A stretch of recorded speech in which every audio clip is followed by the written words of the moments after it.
அன்பான நேயர்களே, நாம் இடைவேளைக்கு முன்பு வயிற்றுப்பகுதியில் நமக்கு ஏற்படக்கூடிய பூச்சி தொல்லை, கிருமி தொல்லைகளை நீக்குவதற்கான ஒரு அற்புதமான மருத்துவத்தை நாம் பார்த்தோம். அடுத்ததாக மலச்சிக்கல், கான்ஸ்டிபேஷன் என்று சொல்லக்கூடிய மலச்சிக்கல் நோயை எளிமையான முறையில் தீர்த்து கொள்வதற்கான ஒரு அற்புதமான மருத்துவத்தை பார்க்க போகின்றோம். குறிப்பாக மலச்சிக்கல் ஏற்பட்டால் பல்வேறு வகையான நோய்த்தன்மை ஏற்படும். வயிற்று வலி, அபான வாயு, நமக்கு நாட்பட்ட மலச்சிக்கல் வாத வலியும் ஏற்படுத்தும். இதனால் துர்நாற்றத்துடன் மலம் வெளியேறும். வயிறு உப்பசங்கள் ஏற்படும். கேஸ்ட்ரைட்டிஸ் என்று சொல்லக்கூடிய அஜீரண ஏப்பமும் ஏற்பட்டு வயிற்றுப்பகுதி ஒரு புளித்த ஏப்பத்துடன் துர்நாற்றத்துடன் ஏப்பம் வெளியேறும். அன்பான நேயர்களே, இவற்றை முழுமையான முறையில் தீர்த்து கொள்வதற்கான ஒரு மருத்துவத்தை நாம் பார்க்க போகின்றோம். அதற்காக இன்று நாம் எடுத்துக்கொண்ட பருப்பு வாதுமை பருப்பு என்று சொல்லக்கூடிய பாதாம் பருப்பு. பாதாம் ஒரு இன்றியமையாத மனிதர்களுக்கு தேவையான ஒரு பருப்பு. பச்சை பசேல் என்று பெரிய பெரிய இலைகளையும் கொத்து கொத்தான காய்களையும் அற்புதமான சிறிய சிறிய பூக்களையும் கொண்டது. பாதாம் காய்களை நீங்கள் செடியோடு, அதாவது மரக்கிளையிலிருந்து உடைத்தெடுத்த சிறு கிளைகளோடு பார்த்து கொண்டிருக்கின்றீர்கள். அற்புதமான முற்றிய பாதாம் பழத்தையும் கிளைகளில் நீங்கள் பார்த்து கொண்டிருக்கின்றனர். அற்புதமான இந்த பாதாம் பருப்பு இரு வகைகளில் நமக்கு கிடைக்கின்றன. இனிப்பு பாதாம் பருப்பு, கசப்பு பாதாம் பருப்பு. இந்த கசப்பு பாதாம் பருப்பு மருத்துவத்திற்கு இன்றியமையாததாகவும், இனிப்பு பாதாம் பருப்பு தாது பலத்தை உயர்த்துவதற்கும், பெண்கள், ஆண்கள், குழந்தைகளுக்கு உடல் பலத்தை அற்புதமான முறையில் அதிகரிப்பதற்கும், பாதாமிலிருந்து கிடைக்கக்கூடிய எண்ணெய் உடல் வனப்பு, அதாவது அழகுத்தன்மையை மெருகூட்டுவதற்கும், தோலில் ஏற்படுகின்ற சுருக்கங்களை போக்கி தோல் மினுமினுப்பை ஏற்படுத்துவதற்கும் பாதாமினுடைய அத்தனை பாகங்களும் பயன்படுத்தப்படுகின்றன. கடினமான உள்ளே மூடி இருக்கக்கூடிய விதைகளையும் கொத்து கொத்தான காய்களையும் கொண்ட பாதாம் பருப்பு கனிந்த பழத்தை நீங்கள் பார்த்து கொண்டிருக்கின்றனர். இந்த கனிந்த பழம் நாளடைவில் நன்றாக பழுத்து கீழே விழுந்து காய்ந்துவிடும். இவ்வாறு கனிந்த பழத்தை நாம் பார்க்கலாம். அற்புதமான கனிந்த பழம் நமக்கு இவ்வாறாக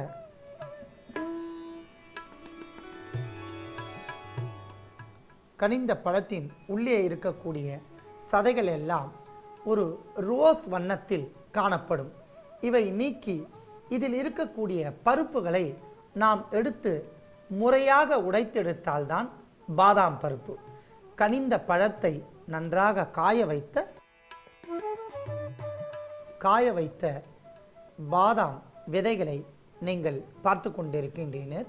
இந்த அற்புதமான கனிந்த பழத்தை நாம் காய வைத்து எடுத்துக்கொண்ட பாதாம் பருப்பு. இப்பொழுது இதை நன்றாக உடைத்தெடுத்த பருப்பை பார்க்கலாம். தூய்மை செய்து எடுத்துக்கொண்ட பாதாம் பருப்பு. அடுத்ததாக நாம் எடுத்துக்கொண்டது அத்திப்பழம். ஃபிக் ஃப்ரூட்ஸ் என்று அழைக்கக்கூடிய அத்தி ஒரு அற்புதமான பழம். உடல் வனப்பை போக்கும். அத்தி மரத்திலிருந்து வரக்கூடிய பால் நமது முந்தைய காலகட்டங்களில் எல்லாம் போர் ஏற்படும். போரில் நமது நாட்டு வீரர்கள்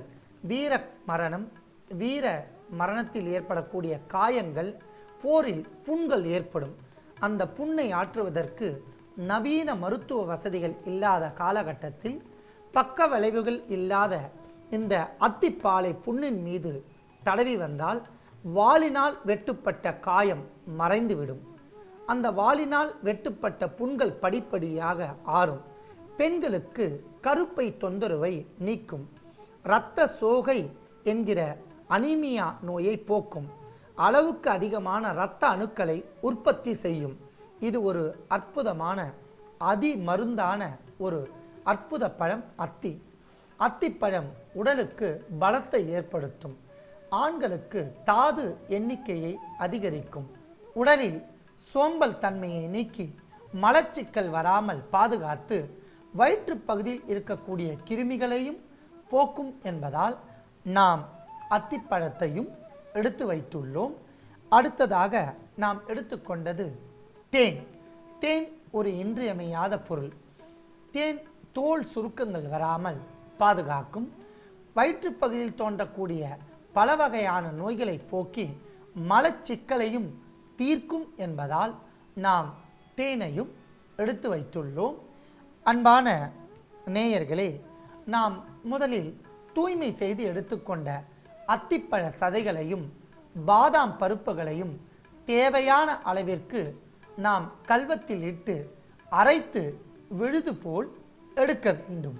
அன்பான நேயர்களே, நாம் கல்வத்தில் தேவையான அளவிற்கு தூய்மை செய்து எடுத்துக்கொண்ட அத்திப்பழத்தையும் பாதாம் பருப்பையும் ஒன்றாக சேர்த்து விழுது போல் அரைத்து எடுத்துள்ளோம்.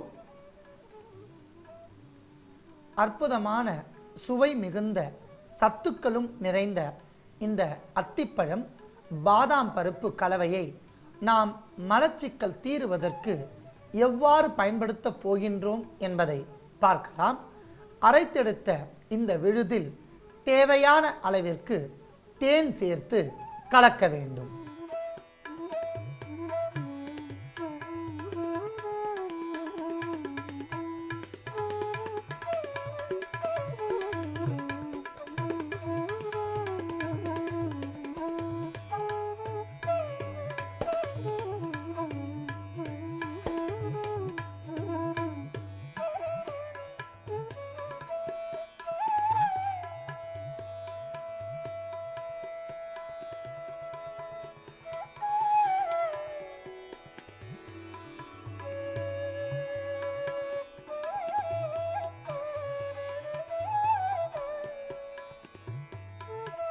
அற்புதமான இந்த மருத்துவம் குணம் நிறைந்த பழக்கலவையை இரவு உணவிற்கு பின் அரை மணி நேரம் கழித்து அற்புதமான இந்த கலவையை ஒரு முழு தேக்கரண்டி அளவிற்கு எடுத்து நன்றாக சுவைத்து சாப்பிட்டு வெந்நீர் குடித்து வந்தால் படிப்படியாக எப்பேற்பட்ட மலச்சிக்கலும் தீரும்.